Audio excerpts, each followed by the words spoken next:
হঠাৎ মিষ্টি খেতে মন চাইলে ঘরে থাকা সামান্য কয়েকটা উপকরণ দিয়ে আপনারাও তৈরি করে নিতে পারেন এই অপূর্ব স্বাদের মিষ্টিটা। আর বাড়িতে যদি বাচ্চা থাকে তাহলে তাদের ছোটোখাটো আবদার মেটানোর জন্য এই মিষ্টিটা আপনারা ঘরে তৈরি করে রেখে দিতে পারেন। যখনই খেতে মন চাইবে তখনই আপনারা দিয়ে দিতে পারবেন। নমস্কার বন্ধুরা, তিয়াশাস রেসিপিতে সকলকে স্বাগত জানাই। প্রতিদিনের মতো আজও আমি চলে এসেছি একটা নতুন রেসিপি নিয়ে। হ্যাঁ বন্ধুরা, আজ আমি নিয়ে এসেছি একটা অপূর্ব স্বাদের মিষ্টির রেসিপি। এই অপূর্ব স্বাদের মিষ্টিটা বাইরে থেকে ক্রিস্পি হয় আর ভিতরটা খুবই সফট হয়, একেবারে তুলোর মতো তুলতুলে নরম, মুখে দেওয়া মাত্রই মিলিয়ে যাবে। তাহলে চলুন বন্ধুরা, আর দেরি না করে রেসিপিটা দেখে নেওয়া যাক। রেসিপিটা তৈরি করার জন্য প্রথমে আমি কড়াই গরম করে দিয়ে দিচ্ছি 1 চামচ পরিমাণ ঘি। এবার এই ঘিটাকে কড়াইয়ে ভালো করে স্প্রেড করে নিচ্ছি। তারপরে ঘিয়ের মধ্যে দিয়ে দিচ্ছি 1 বাটি মতো সুজি। এই ছোটো বাটির 1 বাটি সুজি নিয়েছি, সেই সুজিটা এখানে দিয়ে দিলাম। তারপর গ্যাসের ফ্লেমটাকে একদম মিডিয়ামে করে এই ঘিয়ের সঙ্গে সুজিটাকে হালকা করে ভেজে নিচ্ছি। এই মিষ্টিটা এতটাই টেস্টি হয় বন্ধুরা যে সকলেই পছন্দ করবে। আর বাড়িতে যদি কোনো অতিথি এসে থাকেন তাহলে আপনারা ঝটপট এই রেসিপিটা তৈরি করে দিতে পারবেন। দোকান থেকে কিনে আনার আর প্রয়োজনই পড়বে না। আর খেয়ে কেউ বুঝতেই পারবে না যে এটা সুজি দিয়ে বাড়িতেই বানানো হয়েছে। তবে সুজিটা ভাজার সময় গ্যাসের ফ্লেমটাকে অবশ্যই লো টু মিডিয়ামে রেখে দেবেন, তা না হলে সুজিটা পুড়ে যাবে। তো দেখুন বন্ধুরা, সুজিটাকে আমি এইরকম একটু হালকা করে ভেজে নিয়েছি। তো এবার আমি এর মধ্যে অল্প অল্প করে জল দিয়ে দিয়ে সুজিটাকে এইভাবে মিশিয়ে নিতে হবে। তারপর একটা সুন্দর ডো তৈরি করে নিতে হবে। তবে জলটাকে একসঙ্গে দিলে হবে না, অল্প অল্প করে এইভাবে জলটা মিশিয়ে নিতে হবে। আর এইভাবে অল্প অল্প করে জল দিয়ে মিশিয়ে নিলে সুজিটাও দেখুন খুব সুন্দরভাবে সেদ্ধ হয়ে যাবে। আর সুজিটা যখন দেখবেন এরকম একটু দলা পাকিয়ে আসছে আর কড়াই থেকে ছেড়ে ছেড়ে আসছে, তখন জানবেন যে সুজিটা ভালোভাবে সেদ্ধ হয়ে গেছে। তো দেখুন বন্ধুরা, সুজিটাকে আমি জল দিয়ে খুব ভালো করে মিশিয়ে নিয়েছি। তো এখন আমি এই সুজিটাকে একটা বড় ছড়ানো পাত্রে তুলে নিচ্ছি, যাতে তাড়াতাড়ি ঠান্ডা হয়ে যায়।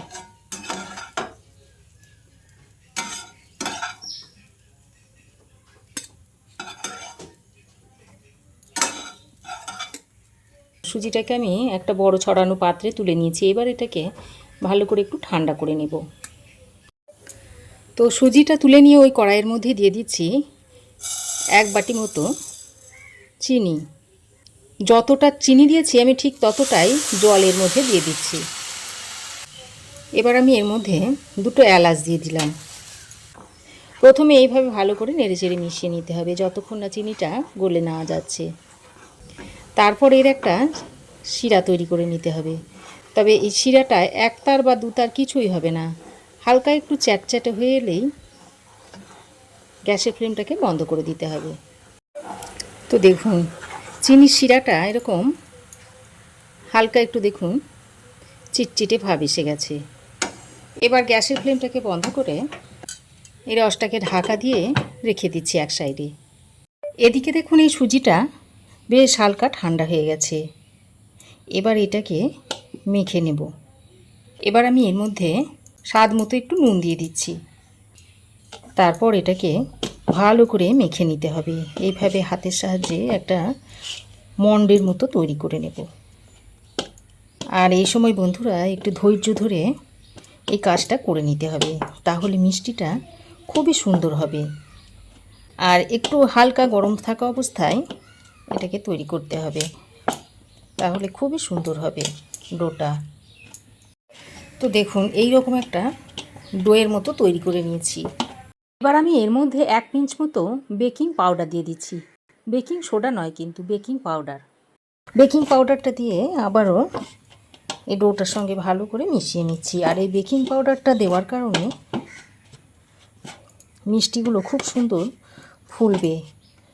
তো দেখুন খুব ভালো করে মিশিয়ে নিয়েছি। এবার আমি ছানা যেভাবে মেখে নেয় মিষ্টি তৈরি করার সময়, আমি ঠিক সেইভাবে একটু এটাকে মেখে নিচ্ছি। আমি কিন্তু এখানে আর নতুন করে তেল বা ঘি কিছুই দিইনি। এমনিই মেখে নিয়েছি। তো দেখুন এইরকম সুন্দর একটা সফট ডো তৈরি করে নিয়েছি। এবার এই ডোটাকে এরকম লম্বা একটু শেপ দিয়ে নিচ্ছি।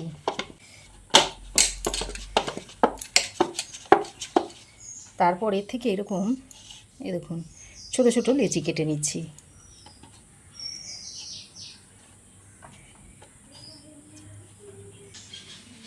আর দেখুন 1 কাপ সুজি দিয়ে দেখুন কতগুলো লেচি কাটা হয়েছে। এবার আমি হাতের সাহায্যে এইভাবে গোল করে নিচ্ছি। একটু চেপে চেপে গোলটা করে নেবেন, একটু যেন ফেটে না যায়। তারপর এইভাবে একটু চ্যাপটা শেপ দিয়ে নিচ্ছি। দেখুন এরকম করে তৈরি করে নিতে হবে। একটু এরকম চেপে চেপে গোল করে নেবেন, তারপর চ্যাপটা করে নেবেন। তারপর চ্যাপটা করে নেবেন, দেখবেন একটুও ফাটবে না। দেখুন এইভাবে সবগুলোকে আমি তৈরি করে নেব। দেখুন কত সুন্দর তৈরি হয়ে যাচ্ছে, একটুও ঝামেলা নেই। আর খুব ঝটপট এই মিষ্টিটা তৈরি করে নেওয়া যায়। খেতেও কিন্তু খুবই টেস্টি হয়।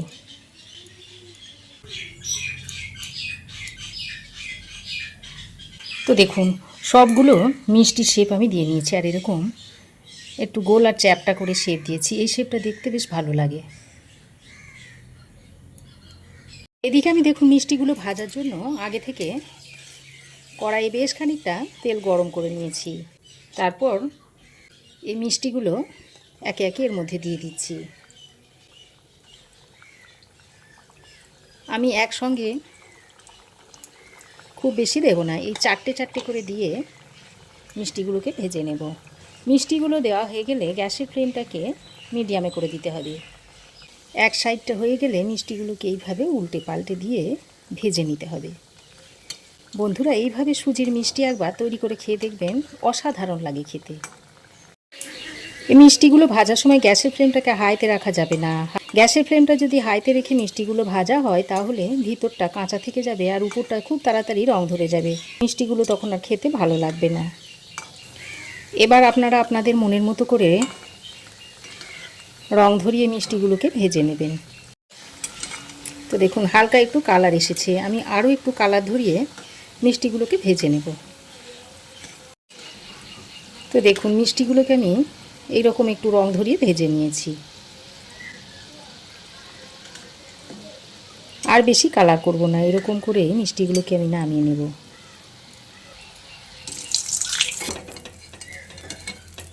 তো দেখুন এইরকম একটু রং ধরিয়ে মিষ্টিগুলোকে ভেজে নিয়েছি। এখন এগুলোকে তুলে নিচ্ছি। একইভাবে সব মিষ্টিগুলোকে ভেজে নেব, তবে একবারে বেশি দেওয়া যাবে না।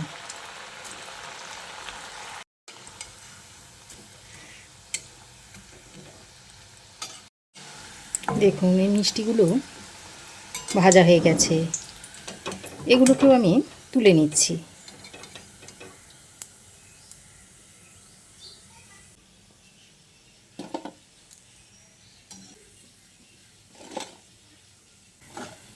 দেখুন বেকিং সোডা দেওয়ার কারণে মিষ্টিগুলো কতটা ফুলেছে দেখুন। এবার আমি আগে থেকে যে রসটা তৈরি করে রেখেছিলাম সেই রসটা আবারও একটু গ্যাস ওভেনটা জ্বালিয়ে বসিয়ে দিয়েছি। তারপর এই মিষ্টিগুলোকে এর মধ্যে দিয়ে দিচ্ছি। এবার এই মিষ্টিগুলোকে দিয়ে রসের সঙ্গে ভালো করে নেড়েচেড়ে মিশিয়ে নিচ্ছি। এইভাবে যদি 4-5 মিনিট মতো একটু ফুটিয়ে নেওয়া হয় তাহলে এই মিষ্টির মধ্যে রসটা খুব ভালোভাবে ঢুকে যাবে। এবার এইভাবে মিডিয়াম ফ্লেমে রেখে 4-5 মিনিট মতো ঢাকা দিয়ে ফুটিয়ে নেব। দেখুন ঢাকা দিয়ে আমি 4-5 মিনিট মতো ফুটিয়ে নিয়েছি। আর দেখুন কত সুন্দর দেখুন নরম হয়ে গেছে মিষ্টিগুলো। আর চিনির রসটা দেখুন একদম গাঢ় হয়ে গেছে, দানা বাঁধতে শুরু করে দিয়েছে। আর এটা নামানোর পর 1 ঘন্টা ঢাকা দিয়ে রেখে দেবেন, তারপর সার্ভ করবেন। দেখবেন মিষ্টিটা একদম শুকনো শুকনো হয়ে যাবে। তবে আমি মিষ্টিটাকে এখনই সার্ভ করে দিচ্ছি। আর এই মিষ্টিগুলো আপনারা ঠান্ডা করে একটা কৌটোর মধ্যে ভরে বেশ কিছুদিন রেখে দিয়েও খেতে পারবেন। সুজি দিয়ে যে এত সুন্দর একটা মিষ্টি তৈরি করা যায়, আপনারা একবার বাড়িতে তৈরি করে না খেলে বুঝতেই পারবেন না। তো যখনই মিষ্টি খেতে মন করবে আর ঘরে যদি থাকে 1 কাপ সুজি, তাহলে একদম দোকানের মতো পারফেক্ট মিষ্টি আপনারাও তৈরি করে নিতে পারবেন। তো কেমন লাগলো আমার এই আজকের মিষ্টি রেসিপি, অবশ্যই একটা কমেন্ট করে জানাবেন। আপনাদের এই একটি ছোট্ট কমেন্ট আমাকে ভিডিও বানাতে উৎসাহ যোগায়। রেসিপি যদি ভালো লাগে তো একটা লাইক শেয়ার করে অন্যদের দেখার সুযোগ করে দেবেন। আর আমার চ্যানেলে যদি নতুন এসে থাকেন তো প্লিজ চ্যানেলটাকে সাবস্ক্রাইব করে পাশে থাকবেন। আর নিচে একটা হাইপ অপশান রয়েছে, সেটাকে অবশ্যই প্রেস করে দেবেন। আজ এ পর্যন্তই, আবার দেখা হবে নতুন কোনো রেসিপি নিয়ে নেক্সট এপিসোডে। সে পর্যন্ত ভালো থাকবেন, সুস্থ থাকবেন। ধন্যবাদ।